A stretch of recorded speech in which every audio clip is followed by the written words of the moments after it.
Hey, what's happening, y'all? So Matt here with another video, and just continuing on with the series on how I produce my cover songs. So, uh, first in part one we did drums. So this time I'm going to shift over and start tackling guitars, which is the fun part for me. Well, one of the fun parts, guitars and mixing. So, yeah, we're doing a cover, or I'm doing a cover of Seek and Destroy by Metallica off the album Kill 'Em All. And we got the drums done. So now let's move over to guitars. I'm going to switch over to the screen capture, and then we will take a look at what we've got. Okay, so we're in my Pro Tools session. If you watch the first video, you'll have an idea of what we did with all of this to get to this point.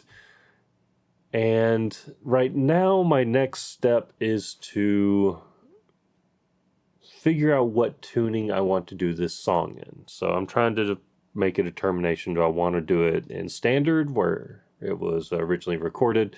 Do I want to do it in half step down or in a whole step down? I mean, heck, do I want to drop it all the way down to like a perfect fourth down and do it with a baritone? I don't know. I'm trying to make decisions. So the way I like to do that is I will have the original track here that I use to reference, and I will select that. Well, no, first I will say I'm going to duplicate the main playlist. Right. And I've actually got some, and I need to do a different name on these. So I'll actually rename these.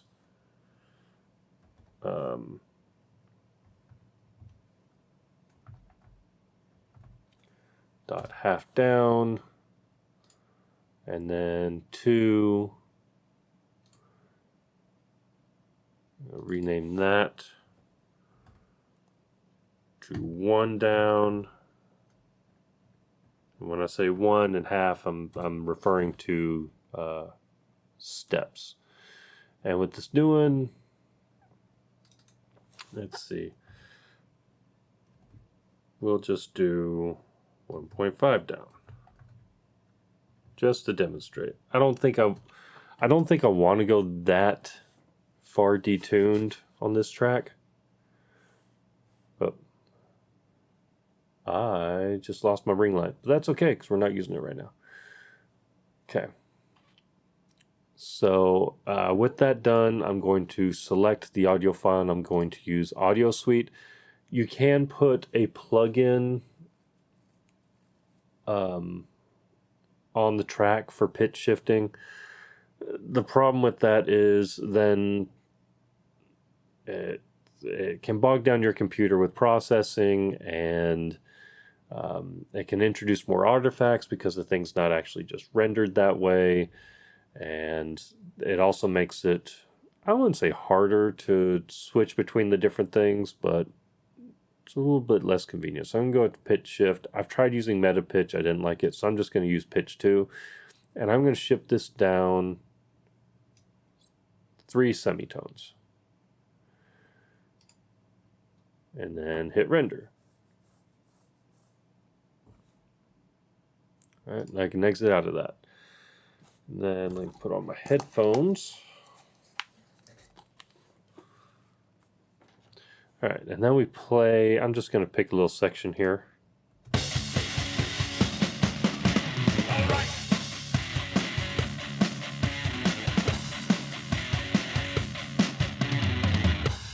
So it's a little rough. You can hear some artifacting pitching it that far down, but it's enough to give me a reference, give me something to listen to and something to think about.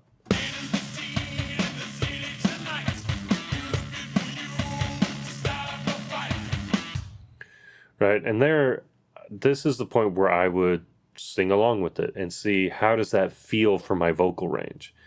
Is that going to be more comfortable, less comfortable? What feels good? What am I going to get into? So be in the scene in the city tonight. looking for you to start up a fight. There's an evil feeling in our brains, but it's nothing new. You know it drives us insane. Okay, meh.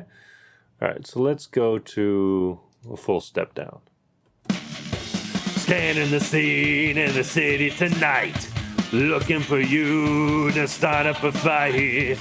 There's an evil feeling in my brain, but it's nothing new. You know it drives me insane. Okay, that feels good. I could do that. What about half step down? Scanning the scene in the city tonight, looking for you to start up a fight.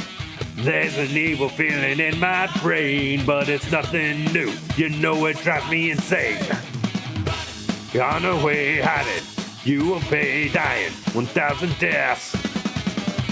Running, on the way hiding, you will pay dying 1,000 deaths. Okay. Yeah, I think the step and a half down, the 3 half steps down is way too much. I'm leaning towards half step down. But 1 step down. Scanning the scene in the city tonight, we're looking for you to start up a fight. There's an evil feeling in my brain, but it's nothing new. You know it drives me insane. Running, on our way hiding, you will pay dying 1,000 deaths. Running, on our way hiding, you will pay dying 1,000 deaths. Searching, seek and destroy. Searching, seek and destroy. Searching, seek and destroy. Okay. Yeah, actually, I think I'm going to go full step down. I was not anticipating dropping everything down that low, but that feels more comfortable. I'm able to center the aggressiveness of my voice in the lower false vocal folds instead of the upper ones, which is a lot more comfortable for me. So yeah, I'll do whole step down on this, I guess. Cool. All right. So now that I've made that decision, I need to make some other decisions about what guitars I'm going to use and amps and stuff. So I'm actually going to switch to a different camera and pause OBS, and I will make that change, and we will be back here in a sec. Okay, and so now we are over into guitar selection, and we do have a selection to choose from. But I don't really need to try out too much because I already pretty much know what I want to do. So let me flip the camera around. All right, so what I have in mind for this song in particular, I've done this on a couple tracks on a new album and it's turned out really well, is I'm going to start with the Harley Benton single cut. This is their L1000. It's kind of their attempt at an ESP LTD EC1000, 24 jumbo frets. It's a nice guitar once you get it dialed in. I'd still need to do a video talking about the Harley Benton stuff and my thoughts, but that's for another time. I did change out the stock pickups for these EMG. They're called like the Fat 50s, Fat 55s, something like that. It's an Alnico 5 magnet with the preamp so that they're noiseless.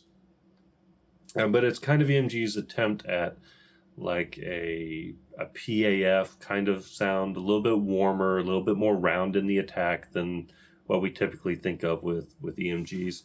So that I think is going to go really well on one side of the mix. And then for the other side with rhythm guitar,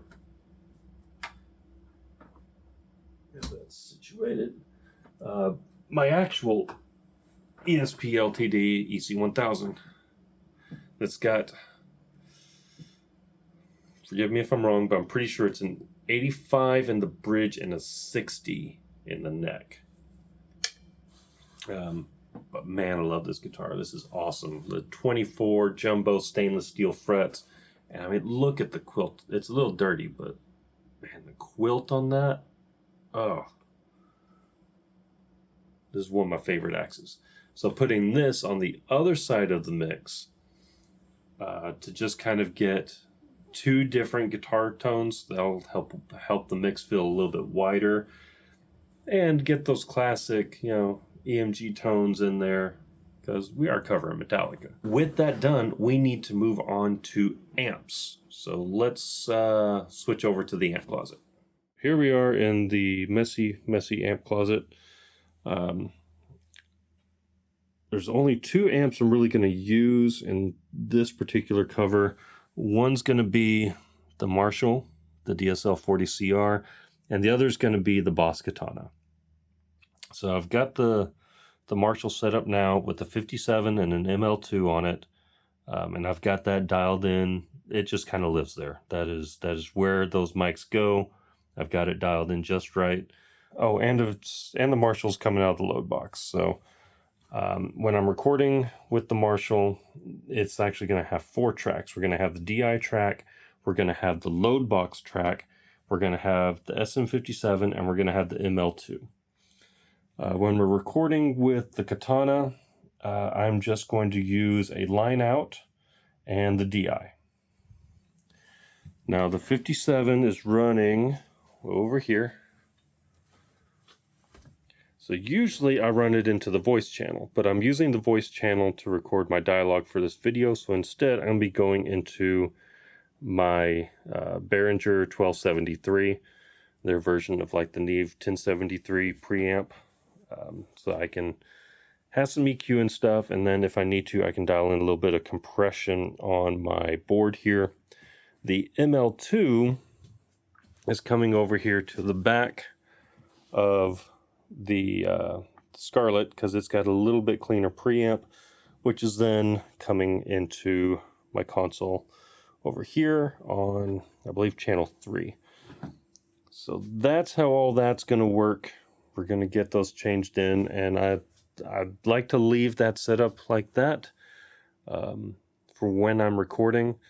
That way I just grab the guitar I want to use and tune it and set the inputs on Pro Tools and rock and roll. I need to get some stuff set up in Pro Tools to make this work efficient and effectively. So what I really need to do first is to create some new tracks. First thing I need is going to be a stereo routing folder that I'm going to name, well actually I need 2, no, that's right. I'm going to name that S sub guitars. So this is going to be my guitar subgroup. And then I need some mono audio tracks. Let me think about how many I'm going to need. So I'm going to need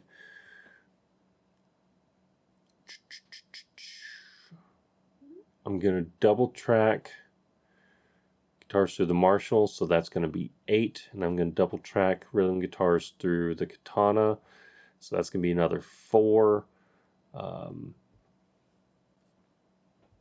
And then I'm going to do leads, probably, I'm not sure. That'll either be the Katana or the Marshall. So I'll just go ahead and make another 4 there, so we're up to 16. And then with bass, I'll just do DI. So that'd be 17. We'll do 15. How about that? We'll do 15. And we'll just assume that I'm just going to do the Katana for the guitar solo. And then I'm going to need a stereo aux track named S Master. Okay. So we're going to create all those tracks. And we're going to put all of these, shift, not caps lock, into that guitars folder so we can easily open that up. And we're going to send all 15 of these to the S sub guitars folder, and then the S sub guitars folder to my submaster. Now it's a little bit complicated, maybe a little bit convoluted, but it does serve a purpose in that, for one, it makes organization easy. I'm glad Pro Tools has routing folders now. Able to do that, and with everything passing through this, I've got a subgroup that I can do things with. That I can process that subgroup with plugins. I can pass that subgroup through my mixing console. There's all sorts of different things that can happen there, and I did not turn on my ring light. So, pause for the cause while I adjust the ambiance. Okay, and we're back. That looks a little better.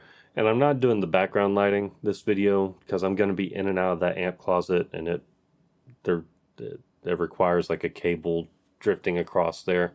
So yeah, so having that allows me to do a subgroup there and then pass that through the submaster instead of just to the main out. Again, it allows me to do processing on that submaster, or to put like metering if I wanted to put ozone insights on there to see what overall decibel levels are, or do any I'll usually put in the mixing phase of virtual tape machines in here, and a model of a Varimu, just to do a light 1 to 2 dB of compression on the way out. So different things like that. And it does simplify audio routing in the box, right? Because if everything's just routed to out 1 and 2 and stuff starts getting wonky, or a track's not playing back right, anything of that nature, it makes it a little bit more difficult to track down exactly what the problem is. Whereas if you're using subgroups, you can kind of look at your subgroups and get an idea of what's going on. So now I need to name all the tracks.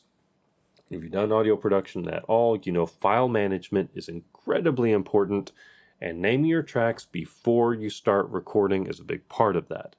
Pretty much every DAW out there is going to name your audio files according to what your tracks are named.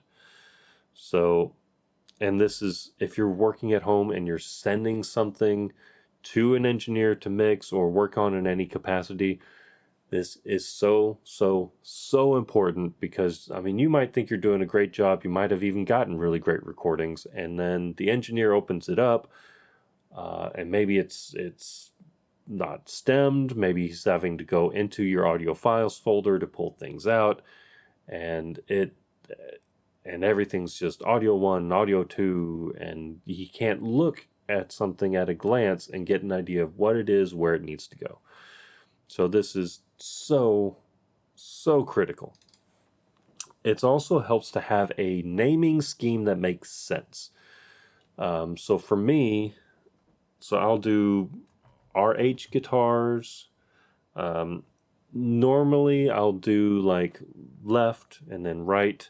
In this case, I'm going to do 1 and 2.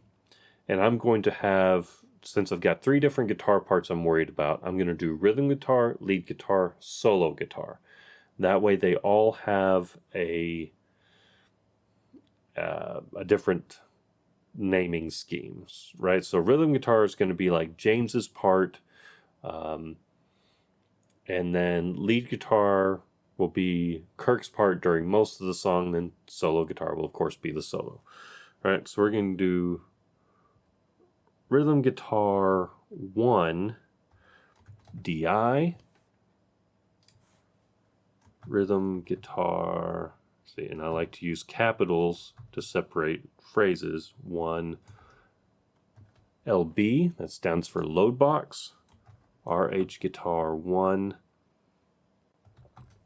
ML2, think. Let's see. Yeah, the ML2 is going to be first, and the output, or the input thing. Okay. RH guitar 1 SM57. All right, now I'm going to move on. Next one, and we've got RH guitar 2 DI, RH guitar 2 load box, RH guitar 2 ML2, and RH guitar 2 SM57. All right, now we're moving on to lead guitar. So we're just going to do lead guitar 1 DI, lead guitar 1 line out, accidentally hit the enter key. Lead guitar 2 DI, lead guitar 2 load box. And I have in the past actually moved mics around in the mic closet and mic'd up the Katana and gotten some really good sounds from that. Some projects I do, some projects I don't. I do like to have microphones on a speaker cab on at least a guitar part. I like the way it sounds. I like the energy it brings to a track. But I don't think it has to be on everything. So solo guitar DI, solo guitar line out, and bass guitar. So we've got all of our tracks named. I'm going to go ahead and pan those left, these right. I'm just going to, I can adjust the panning later, but I'm going to start with this configuration. All right, and I need to set my inputs.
Okay, and I need to turn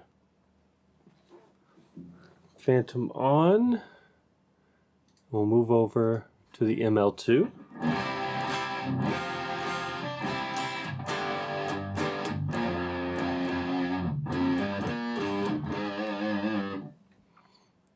We can go ahead and put, let's see if this introduces too much delay, a virtual mix rack on that. Virtual mix rack usually doesn't have any delay, but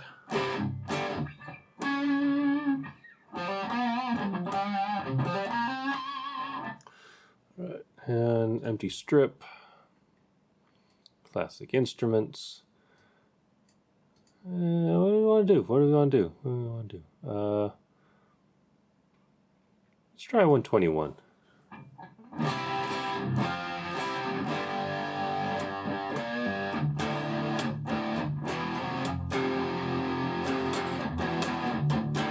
Yeah, this thing's gonna need tuned again, but I like the 121. And let's put that through. We're already going through like an 1173 style, so let's do 1176. Get a little grit.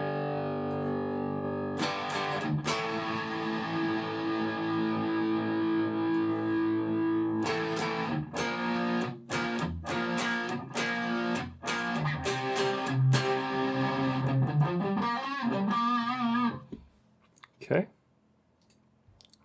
That's that. Okay, let's dial in the 57. And sorry, I forget that y'all can't see up there. You know what? Let me turn on the camera over here. Been working around with stuff and going. That's with EQ in. Let me take that out, kind of back up a little bit. And then there's a tone shift right here.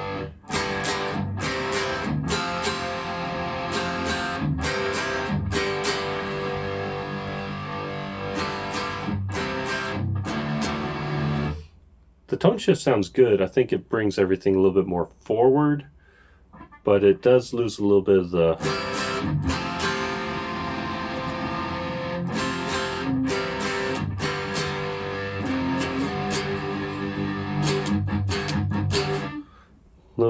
lows get cut out, I think. So I'm going to leave the tone shift out and instead futz with the EQ. So thus far what I've done to the EQ, let's see, now it's at 110. Crank that up.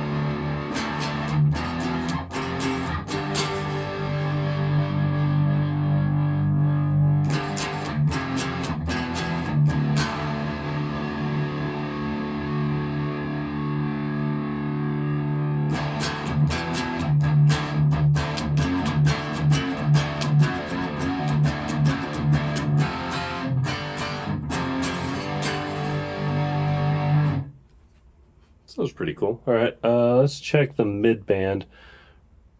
Right now I've got it set to 3.2K. Dial it to 1.5.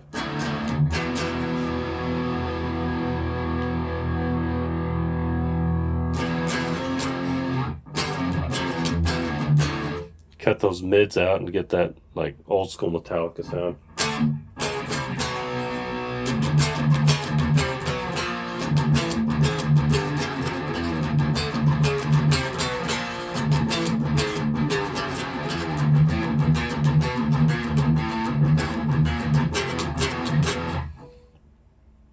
Sounds pretty cool and very, very close to that old school Metallica sound, but I'm not necessarily trying to sound like Metallica. I want to sound like myself, and I tend to have a little bit more mids in there. But I think for this style of song, it does need to be a cut. And maybe not necessarily at 1.6K. Well, if we bring that up to the 3.2.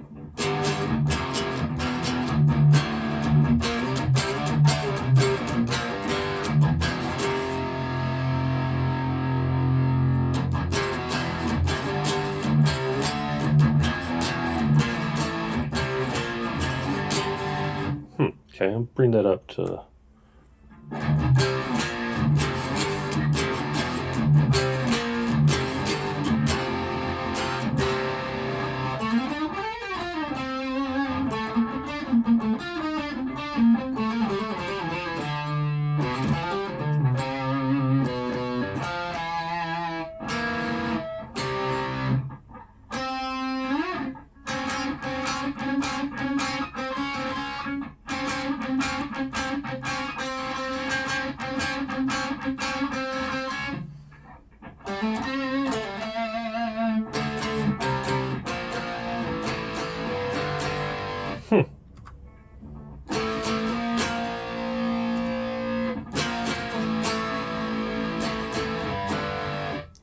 kind of like that.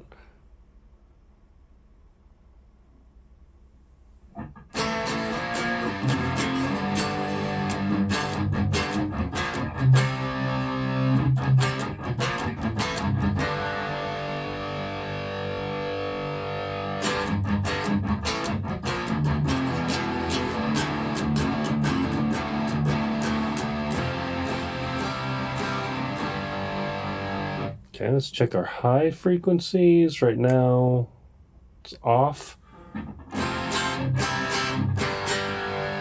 Pretty dark, so let's put that up. So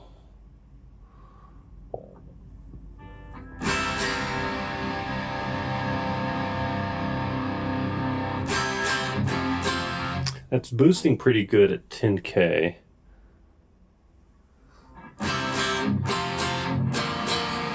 Okay, we'll bring that up to 12.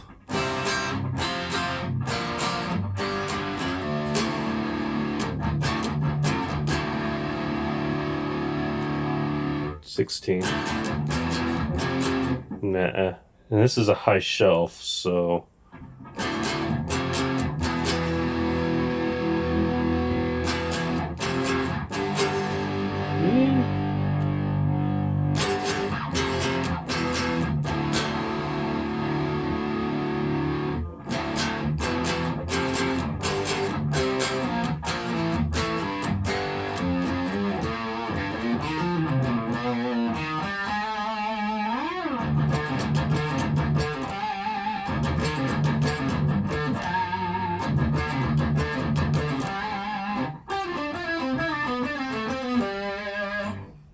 okay.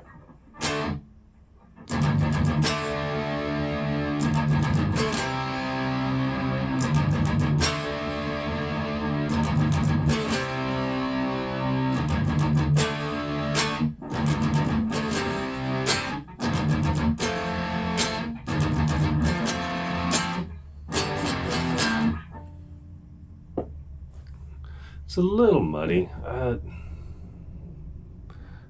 Maybe.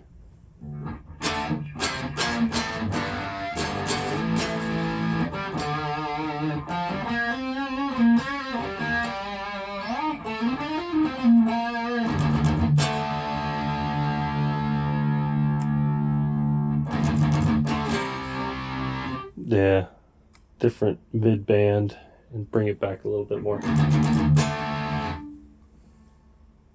Or actually back up.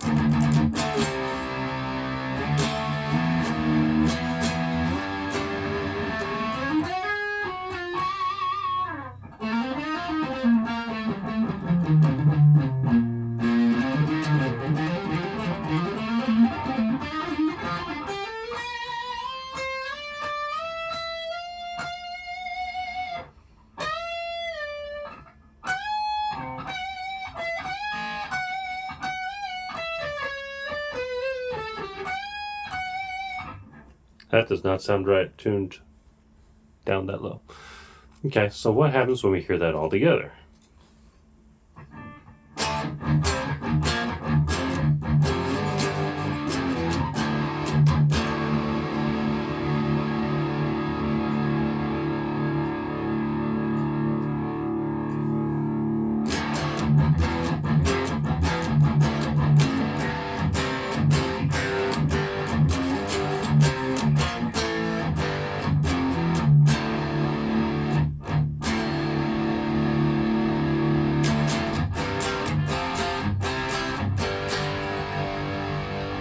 Cool. I think that's serviceable. I can work with that.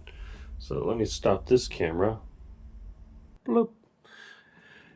And roll back this volume real quick. And then duplicate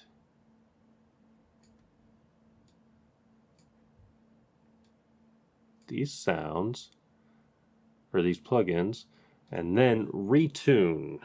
So another thing that's useful to do when you're tracking guitars and you're doing multiple inputs is to create track groups. So I'm going to group all those four together. I'm going to go to track and group. The shortcut is Control G. And I'm going to say RHGT R1, hit enter, and now those tracks are grouped, and I can come down here and do the same, not caps lock. All right, track, group, RHGTR2.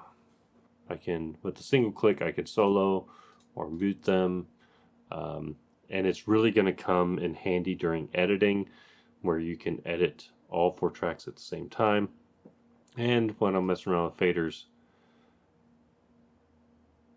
can adjust them all as a group. And another important thing to do is to know how to create playlists in Pro Tools. So if I hold Alt Shift while I've got all 4 of those, or I shouldn't actually even need to do that when I've got a track group. Just click on the little down arrow, click New, and for all 4 tracks that are grouped, it has created a new playlist named .01. That's going to enable me to do some comping later, and we will go into that at that time.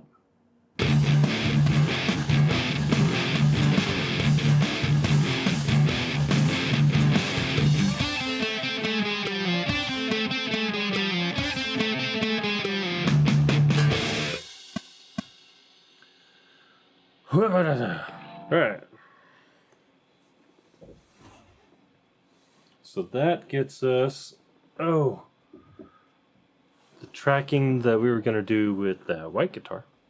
I played through it, and then if I know that I screwed up, then I'll stop. And then at this point, what I do is I'll take these off of Record Enable and switch these all into Playlist View. And then I will set that first track that I left empty as the default. And I go through and I listen. And I go, all right, which of these is best? Okay, so what we'll do is we'll just take that and then I think I like this take best. We'll kick that up there and then take that all the way to the line. Well, I won't make y'all watch me go through and comp this entire thing, but this is the process. I'm going to go through and do this this comping process with all of that rhythm guitar take on the left, and then I'm going to do the same thing with the rhythm guitar take on the right, and get all that nice and tight and tasty. But yeah, I'm going to stop recording and go through all this, and then we'll be back.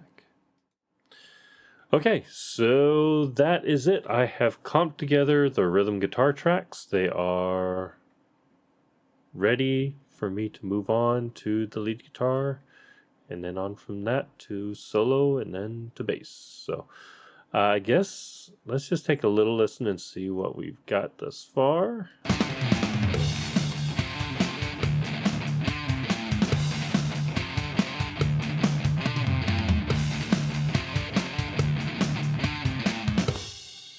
Okay, so I think that's about it for today. I need to move on and do some other things. I've already spent 4 to 6 hours on this for the day, and my ears are getting tired. So we will wrap up this video and just call part 2 rhythm guitars, and then we'll move on to lead guitars in the next video. But thanks so much for joining and tuning in. Make sure to like, subscribe, leave a comment down below, have a chat with me, all that kind of stuff. And yeah, thanks a bunch for tuning in. I appreciate you. You're awesome. And have a good one.